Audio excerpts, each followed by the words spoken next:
الحمدللہ 16 پارے مکمل ہوئے. انشاءاللہ آگے ایک پارہ منتقل ہوگی. کل آپ کو تکلیف اٹھانی پڑی، معذرت خواہ، چونکہ ایک تراویح رہ گئی تھی. پہلی تراویح منزل نہیں پڑھی گئی تھی تو اس کو کور کرنا تھا. ایک دن میں کور کر لیا، تھوڑی سی مشقت ہوئی. اس لحاظ سے اب الحمدللہ 16 پارے مکمل ہیں اور 27 تک 14 راتیں ہیں، تو ہر رات ایک پارہ انشاءاللہ تعالیٰ تلاوت ہوگی. اللہ تعالیٰ تکمیل کی توفیق نصیب فرمائے. آج بہت ساری بڑی پیاری صورتیں پڑھی گئی ہیں. ان میں پہلی صورت تھی سورۃ کہف، پھر اس کے بعد دوسری صورت تھی سورۃ مریم، پھر اس کے بعد تیسری صورت تھی طٰہٰ. سورۃ طٰہٰ کے اندر حضرت موسیٰ کا بڑا تفصیل کے ساتھ تذکرہ ہے، اور مریم کے اندر اللہ تعالیٰ نے کیا پیارا انداز کیا اپنے پیارے بندے کے تذکرے کے اندر. وَاذْكُرْ فِي الْكِتَابِ مریم، مریم کا تذکرہ کیجیے. وَاذْكُرْ فِي الْكِتَابِ ابراہیم کا تذکرہ کیجیے. وَاذْكُرْ فِي الْكِتَابِ موسیٰ علیہ السلام کا تذکرہ کیجیے. وَاذْكُرْ فِي الْكِتَابِ اسماعیل، حضرت اسماعیل کا تذکرہ کیجیے. وَاذْكُرْ فِي الْكِتَابِ ادریس، حضرت ادریس کا تذکرہ کیجیے. وَاذْكُرْ فِي الْكِتَابِ ابراہیم، حضرت ابراہیم. کیا پیارے انداز سے اللہ تعالیٰ نے اپنے نبیوں کا اور پیغمبروں کا حال بیان کیا ہے. مجھے سورۃ کہف کے بارے میں بیان کرنا ہے. پوری سورت اس کے بارے میں تفصیلات تو نہیں ہے، 12 رکوع کی سورت ہے. اس کے اندر اللہ تعالیٰ نے 4 واقعوں کو بیان کیا ہے. بڑی عجیب صورت ہے، اور 4 اس کے اندر بڑے عجیب واقعے ہیں جن کو قرآن نے بیان کیا. بڑے تاریخی واقعہ ہے. ایک واقعہ نوجوانوں کا ہے جنہوں نے اپنے کو غار میں چھپایا، اور جن کی نسبت سے اس کو سورۃ کہف کہا جاتا ہے. کہف غار کو کہتے ہیں. نحن نقص علیک نبأهم بالحق انہم فتیۃ آمنوا بربہم فزدناہم ہدی. 309 سال تک وہ غار کے اندر سوئے گئے. اللہ نے پھر ان کو بیدار کیا. پھر ان کو پتہ ہی نہیں ہے، کوئی کہہ رہا ہے کہ ایک دن اور ایک اس کا کچھ حصہ، کچھ کہہ رہا ہے کہ نہیں ایک دن اور ساتھ کچھ اور بھی. قرآن نے اس کے بارے میں تذکرہ کیا ہے. اسی موقع پر تفصیل ہوگی، اور پہلے بھی کئی دفعہ تفصیل بیان ہوئی. یہ اللہ تعالیٰ نے اس سورۃ مبارکہ کے دوسرے، تیسرے اور چوتھے رکوع کے اندر اس کا تذکرہ کیا ہے. اور 5ویں رکوع کے اندر 2 بھائیوں کا تذکرہ ہے. ایک آخرت والا تھا، ایک دنیا والا. ایک نے اپنی دولت اور محنت کو آخرت بنانے پر لگایا، اور ایک نے دنیا کے لیے. وَاضْرِبْ لَهُمْ مَثَلَ الرَّجُلَيْنِ جَعَلْنَا لِأَحَدِهِمَا جَنَّتَيْنِ. قرآن نے اس کا واقعہ تفصیل سے بیان کیا. مفسرین کا کہنا یہ ہے کہ یمن میں یہ 2 بھائی تھے جن کا واقعہ ہے، اور جن کو قرآن نے یہاں پر بیان کیا ہے. پھر ایک واقعہ ہے جو بڑا ایک بادشاہ گزرا ہے مسلمانوں میں جس کا نام ذوالقرنین ہے. قرآن نے اس کا تذکرہ کیا ہے، اور اس کے 3 سفروں کو بیان کیا ہے. حتیٰ اذا بلغ مغرب الشمس، جہاں سورج غروب ہوتا ہے وہاں پہنچا. حتیٰ اذا بلغ مطلع الشمس، جہاں سورج طلوع ہوتا ہے وہاں پہنچا.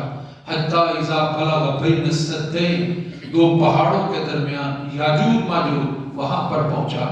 قرآن نے اس بادشاہ کے ذوالقرنین کے 3 سفروں کو، جو مغرب کی جانب، مشرق کی جانب اور شمال کی جانب سفر تھا، قرآن نے اس کو بیان کیا ہے. قرآن یہ بھی واقعہ بڑا پیارا ہے، اسی موقع پر اس کی تفصیل ہو. مجھے جو واقعہ بیان کرنا ہے وہ 9ویں اور 10ویں رکوع کے اندر اللہ نے اپنے 2 بڑے پیارے لوگوں کا تذکرہ ہے. ان میں سے ایک حضرت موسیٰ علیہ السلام ہیں، اور ان میں سے ایک حضرت خضر علیہ الصلاۃ والتسلیمات ہے. واقعہ کا قرآن نے جو تذکرہ کیا ہے، اس کی بنیاد یہ بنی جو حدیث مبارکہ کے اندر ہے. حضرت موسیٰ علیہ الصلاۃ والتسلیمات تقریر کر رہے تھے. بڑا مدلل اور بڑا مفصل اور بڑا عمدہ بیان تھا. کسی نے پوچھا کہ موسیٰ، کوئی آپ سے زیادہ بھی علم والا ہے جو آپ کے پاس علم ہے جتنا؟ تو انہوں نے کہا جی کوئی نہیں ہے. ظاہر ہے کہ نبی کی موجودگی میں مخلوقات کے اندر بھلا کون ہو سکتا ہے جو نبی سے زیادہ یا نبی کے علاوہ علم رکھنے والا ہو. یہ بات اللہ تعالیٰ کو پسند نہ آئی. اللہ تعالیٰ نے بتایا کہ موسیٰ ایک ہمارا بندہ ہے، اس کے پاس وہ علم ہے جو تمہارے پاس نہیں، درخواست کرتے ہیں کہ مجھے بھی اس کا اتا پتہ بتا دیجئے، میں وہاں جانا چاہتا ہوں اور اس کے علم سے کچھ حاصل کرنا چاہتا ہوں۔ ایک نوجوان کو ساتھ لے لیا، یوشع بن نون جو آپ کا شاگرد تھا، مچھلی ناشتے اور کھانے کے لیے ساتھ رکھ لی بھونی ہوئی۔ وَإِذْ قَالَ مُوسَىٰ لِفَتَاهُ لَا أَبْرَحُ حَتَّىٰ يَبْلُغَ مَجْمَعَ الْبَحْرَيْنِ أَوْ أَمْضِيَ حُقُبًا، اس سے پہلے بتا دیا کہ ہماری منزل جہاں دو دریا آپس میں ملتے ہیں وہاں پہنچنا ہے، اور یہ نشانی تھی، یا اگر اس تک پہنچنے میں ہمیں صدیاں لگ گئی، سال ہر سال سفر کرتے رہے، ہم نے وہاں پہنچنا ہے، وہ ہماری منزل ہے اور وہاں پر ہم پہنچیں گے۔ چنانچہ پہنچ گئے، حضرت خضر علیہ السلام سے ملاقات ہوئی۔ اب یہاں سے حضرت خضر کا اور حضرت موسیٰ علیہ السلام کا سفر شروع ہوتا ہے، اور اس سفر کے بھی 3 حصے ہیں جن کو قرآن نے بیان کیا ہے۔ حضرت موسیٰ علیہ السلام درخواست کرتے ہیں، هل اتبعک علی ان تعلمنی مما علمت رشدا، کیا میں آپ کے ساتھ رہ سکتا ہوں؟ جو آپ کے پاس علم ہیں ان میں سے کچھ حصہ آپ ہم کو بھی عنایت فرما دیں۔ تو اس سے یہ پتہ چلا ہے کہ کسی عالم سے، استاد سے کوئی بات پوچھنی ہو تو پہلے اس کی اجازت لینی چاہیے کہ حضرت آپ کے پاس ٹائم ہے۔ بعض دفعہ لوگ آتے ہیں، دروازہ کھٹکھٹایا، باہر آتے ہیں، مفتی صاحب ذرا آئیں گے اپنا وہاں مسجد میں ذرا کوئی بات کرنی ہے۔ پوچھ تو لو کہ میں کس حالت کے اندر ہوں، کیا مسئلہ ہے، اس وقت کیا مناسب ہے، کیا نہیں ہے۔ تو یہ انبیاء کا یہ سفر نامہ، اس سے پتہ چلتا ہے انہوں نے اجازت لی تو کہا اجازت ہے، لیکن ایک شرط کے ساتھ، لا تسألنی حتی احدث لک منہ ذکرا، جو واقعہ ہو آپ دیکھیں، پوچھنا نہیں ہے، سوال نہیں کرنا، جب تک کہ میں خود اس کا جواب نہ دے دوں تم نے سوال نہیں کرنا ہے۔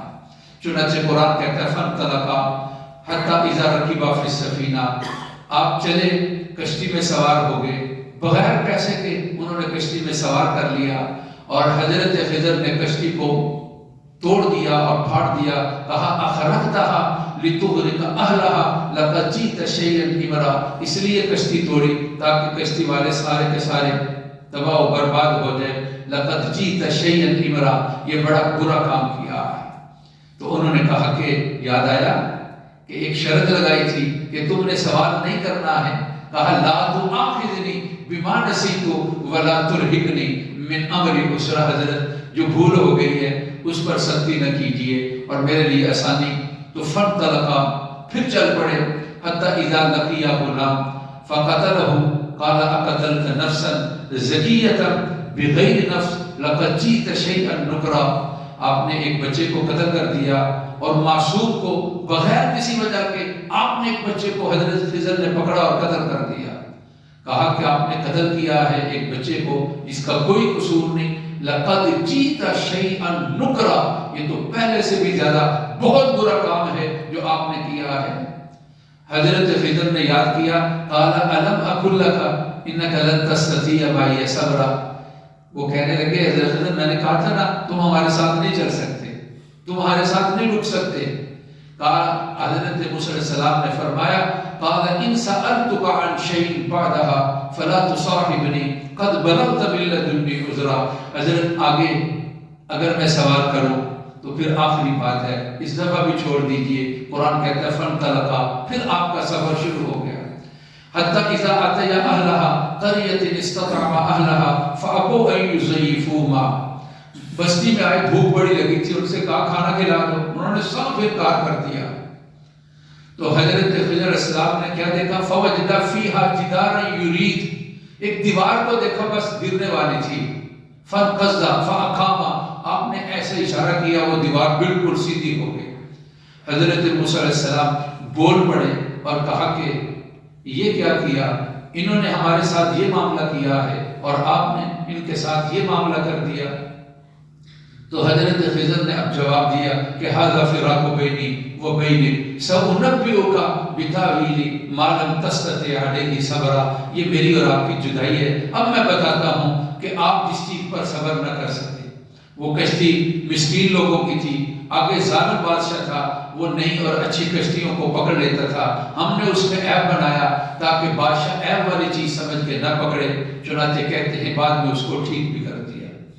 وہ جو بچہ تھا وہ بڑا شیطان اور سرکش قسم کا تھا، والدین کو کسی مصیبت اور تکلیف کے اندر مبتلا کر دیتا، ہم نے اس کو ختم کر دیا اور پھر اللہ کی ذات نے اس کو بدلہ دیا۔ کہتے ہیں کہ وہاں سے اللہ نے بیٹی دی، اللہ نے وہاں سے نبی پیدا کیے، اور پھر یہ کہا کہ یہ تیسرا جو تھا وَأَمَّا الْجِدَارُ فَكَانَ لِغُلَامَيْنِ يَتِيمَيْنِ فِي الْمَدِينَةِ وَكَانَ تَحْتَهُ كَنْزٌ لَهُمَا وَكَانَ أَبُوهُمَا صَالِحًا۔ کہا کہ یہ دیوار، یتیم بچے تھے، یہ ان کا گھر تھا، یہ ان کی دیوار تھی، اور باپ نے ان کے لیے دیوار میں خزانہ دفن کیا تھا، جوان ہوں گے تعمیر کریں گے، خزانہ جو ہے مدفون اس کو نکال لیں گے۔ تو کہا، قرآن یہ کہتا ہے، حضرت خضر نے تعبیر بیان کرتے ساتھ کہا وَكَانَ أَبُوهُمَا صَالِحًا، ان کا باپ بہت نیک تھا۔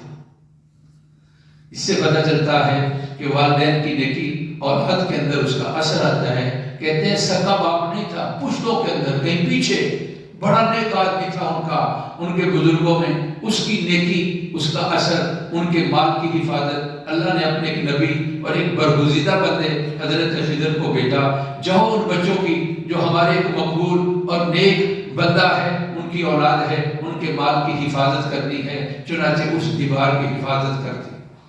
آخر میں یہ کیا کچھ ہوا، یہ معاملہ جو کچھ ہوا، ایک جملے کے اندر ساری تفصیل بیان کر دی۔ کہا کہ موسیٰ وَمَا فَعَلْتُهُ عَنْ أَمْرِي ذَلِكَ تَأْوِيلُ مَا لَمْ تَسْطِع عَلَيْهِ صَبْرًا، یہ سب کچھ میں نے خود نہیں کیا۔ اللہ کا حکم تھا کشتی کے بارے میں، اللہ کا حکم تھا بچے کے بارے میں، اللہ کا حکم تھا دیوار کے بارے میں، اس لیے میں نے یہ کچھ نہیں کیا ہے۔ یہ وہ باتیں ہیں جن پر آپ صبر نہ کر سکیں۔ آخری بات کہتے ہیں یہ جو خزانہ تھا یہ سونے کی ایک تختی تھی، اس کے اوپر چند ہدایات اور نصیحتیں تھیں جن کو حضرات مفسرین کرام نے بیان کیا ہے۔ ایک سطر پہ لکھا ہوا تھا بسم اللہ الرحمن الرحیم، دوسری سطر پر اس تختی کی دوسری سطر پر لکھا ہوا تھا تعجب ہے اس آدمی پر جو تقدیر کے اوپر ایمان رکھتا ہے پھر غمگین کیوں ہے۔ تقدیر کہتے ہیں جو کچھ ہوتا ہے وہ اللہ کی جانب سے مقدر ہے۔ آج گاہک نہیں آئے، پریشان ہو کے پیارے صادق صاحب آج جڑا دیہڑی لگی تو بڑے سی بارے سی گلی پانی کھلو گیا، یہ ہو گیا وہ ہو گیا۔ مطلب بحثیت انسان یہ چیزیں آتی ہیں، ہمارے لیے بھی آتی ہیں۔ تو کہا کہ افسوس ہے، تعجب ہے اس آدمی پر جو تقدیر کو مانتا ہے، جو میری قسمت ہے مجھے مل کر رہنا ہے، اور پھر غموں کے اندر اپنے آپ کو ڈالتا ہے اور غمگین کیوں رہتا ہے۔ دوسری سطر پر لکھا ہوا تھا کہ تعجب ہے اس آدمی کے اوپر جو یقین کرتا ہے کہ اپنا رازق اللہ کی ذات ہے۔ رزق کہاں سے آتا ہے؟ اللہ، یقین رکھتا ہے کہ رازق اللہ ہے، رزق دینے والی اللہ کی ذات ہے۔ اس آدمی پر تعجب ہے۔ پھر غلط ذرائع، غلط طریقے، بلا وجہ ایسے کام جن کی ضرورت نہیں تھی اس کے اندر کیوں مبتلا ہے کہ جب اس کا ایمان ہے رزق کون دیتا ہے؟ پھر حلال طریقوں کو چھوڑ کر حرام ذرائع آمدن ان کو اختیار کرتا ہے۔ اور پھر ایک سطر پر لکھا ہوا تھا تعجب ہے اس آدمی پر جس کو موت کا یقین ہے، پھر تماشوں کے اندر اپنی زندگی کو کیوں ضائع کرتا ہے۔ اور اس میں ایک سطر پر یہ لکھا ہوا تھا تعجب ہے اس آدمی پر جس کو یقین ہے کہ یوم الحساب ہے، مالک یوم الدین، یوم الحساب، حساب و کتاب ہونا ہے۔ پھر ہیر پھیر کی زندگی اور ادھر ادھر کی زندگی پتہ نہیں یہ کیوں گزارتا ہے جب اس کا یقین بھی ہے کہ ایک دن حساب ہونا ہے اور سارے کے سارے معاملات سامنے ہوں گے۔ ساتویں اور آخری سطر پر لکھا ہوا تھا کیا؟ لا الہ الا اللہ محمد الرسول اللہ۔ بھائی فیصل صاحب یاد کرتے رہے، یاد کرتے رہے۔ پہلے تھے بسم اللہ، آخر تے کلمہ، درمیان 5 لہنا سن۔ ایک کہچے تقدیر دا مسئلہ ہے، دوسرے دے اندر رازق اللہ تعالیٰ دی ذات ہے، تیسرے دے وچ جڑا لکھیا ہے کہ موت ایک دن آنی ہے، چوتھے دے وچ لکھیا ہے حساب و کتاب، پھر مطلب کہ وہ انہوں مطلب کہ کیوں، اور جڑی وچ ایک رہ گئی ہے کہ رازق اللہ تعالیٰ کی ذات ہے۔ یہ 5 اول اور آخر، یہ یعنی وہ جو دیوار تھی، اس دیوار کے خزانے جو تھے ان کے اندر یہ بات لکھی تھی نصیحت کی۔ اللہ تعالیٰ ہماری محفل کو قبول فرمائے۔ یہ بڑی پیاری صورت ہے، اس کو جمعے والے دن پڑھنا چاہیے۔ جو پڑھے گا جمعے والے دن قیامت میں زمین سے لے کر آسمان تک اس کے ساتھ نور ہوگا، اور سارے مجمع میں وہ پہچانا جائے گا یہ امتی ہے محمد الرسول اللہ صلی اللہ علیہ وسلم کا، جو جمعے والے دن سورۃ کہف کی تلاوت کیا کرتا تھا۔ اللہ ہمیں نصیب فرمائے۔ الحمدللہ رب العالمین۔ اللہم صلی علی سیدنا و مولانا محمد وعلی آل سیدنا و مولانا محمد وبارک وسلم۔ اللہ ہمارے گناہ معاف فرما، اللہ ہماری غلطیاں معاف فرما، اللہ ہمارے مریضوں کو صحت نصیب فرما، ہر پریشانی سے بچا۔ جتنے ہمارے عزیز ساتھی بیمار ہیں اللہ صحت دے دے، خیریت اور عافیت دے دے، اللہ کرم اور مہربانی فرما دے، روزے سارے نصیب فرمانا، قرآن نصیب فرمانا، تراویح نصیب فرمانا۔ کام کاج میں جو گڑبڑ ہے، حالات اچھے نہیں، اللہ پریشانی ہے، بحیثیت انسان خرچے ہیں، آپ غیبی مدد کے ساتھ اللہ بہترین انتظام فرما دے۔ سارے دوستوں کے لیے وافر، طیب، حلال اور پاکیزہ رزق کا انتظام کیجیے۔ ہماری دعاؤں کو قبول کر لیجیے، ہم پر کرم اور فضل فرمائیے۔ والدین، بہن بھائی، رشتہ دار، مسلمان مرد عورتیں، فوج شدگان، اللہ سب کی مغفرت فرما۔ معاملات جتنے ہیں، شادیوں کے معاملات، بچے بچیاں، بہترین جوڑ کا انتظام فرمائیے، خوشیوں کا باعث بنائیے۔ بچے امتحان میں ہیں، بچیاں کامیاب فرمائیے۔ وصلی اللہ تعالی علی سیدنا و مولانا محمد و آلہ و اصحابہ اجمعین برحمتک یا